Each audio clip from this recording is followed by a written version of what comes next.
नमस्कार दोस्तों, supreme court में आज एसआईआर पर सुनवाई के दौरान एसआईआर की ड्राफ्ट लिस्ट में मुर्दा घोषित करके वोटर लिस्ट से बेदखल कर दिए गए 2 वोटर जिंदा होकर सवाल की शक्ल में जजों की बेंच के सामने भरी अदालत में खड़े हो गए। और अदालत में ऐसे 2 वोटर्स को जजों के सामने लेकर आए थे योगेंद्र यादव जो एसआईआर के खिलाफ एक याचिका करता है। उन 8 या 9 याचिकाकर्ताओं में से एक हैं जिन्होंने सुप्रीम कोर्ट का दरवाजा यह कहकर खटखटाया कि एसआईआर में फर्जीवाड़ा है, अनियमितता है, चुनाव आयोग की मंशा संदिग्ध है और चुनाव आयोग एसआईआर के बहाने बिहार में लाखों वोटर्स को, मतदाताओं को वोटर लिस्ट से बाहर करना चाहता है। और इसी मामले में आज सुनवाई थी जस्टिस सूर्यकांत और जस्टिस बागची की बेंच में। याचिकाकर्ताओं की तरफ से बड़े बड़े दिग्गज वकीलों की दलीलें पूरी हो चुकी, जिनमें कपिल सिब्बल, अभिषेक मनु सिंघवी, वृंदा ग्रोवर और प्रशांत भूषण थे। उन तमाम वकीलों ने सुप्रीम कोर्ट के जजों को एसआईआर की खामियों के बारे में विस्तार से बताया कि कैसे चुनाव आयोग 65 लाख लोगों को बाहर कर चुका है उस लिस्ट से जो अभी ड्राफ्ट लिस्ट है। जब फाइनल लिस्ट आएगी तब न जाने कितने लोग और बाहर होंगे। और ड्राफ्ट लिस्ट में 22 लाख लोगों को मृतक मानकर बाहर किया गया है, उसमें से बहुत सारे लोग जिंदा हो सकते हैं। चुनाव आयोग उनकी लिस्ट नहीं दे रहा है।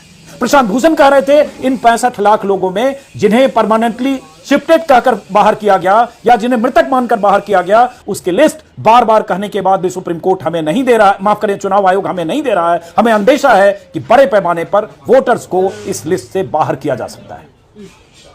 इन वकीलों की दलीलें जस्टिस सूर्यकांत और जस्टिस बागची सुन रहे थे। बीच बीच में जो चुनाव आयोग की तरफ से एडवोकेट थे, सीनियर एडवोकेट राकेश द्विवेदी, अपनी बात कह रहे थे। जब इन वकीलों की दलीलें खत्म हुई, वो सारे सवाल उठाए गए चुनाव आयोग की मंशा पर, नागरिकता को जांचने के चुनाव आयोग के अधिकार पर, चुनाव आयोग के संवैधानिक अधिकार पर, चुनाव आयोग जिस तरह से विधानसभा चुनाव के ठीक 2.5 महीने पहले जल्दबाजी में एसआईआर करना चाहता है, इस सवाल पर अभिषेक मनु सिंघवी ने भी सवाल उठाए, प्रशांत भूषण ने भी।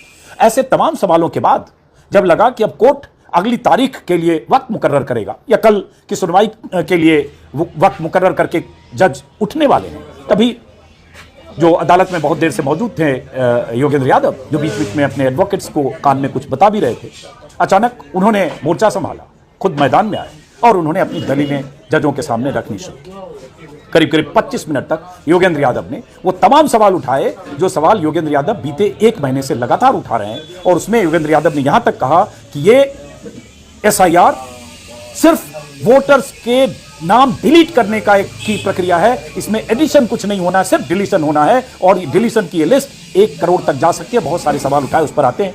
लेकिन जब योगेंद्र यादव अपनी बात खत्म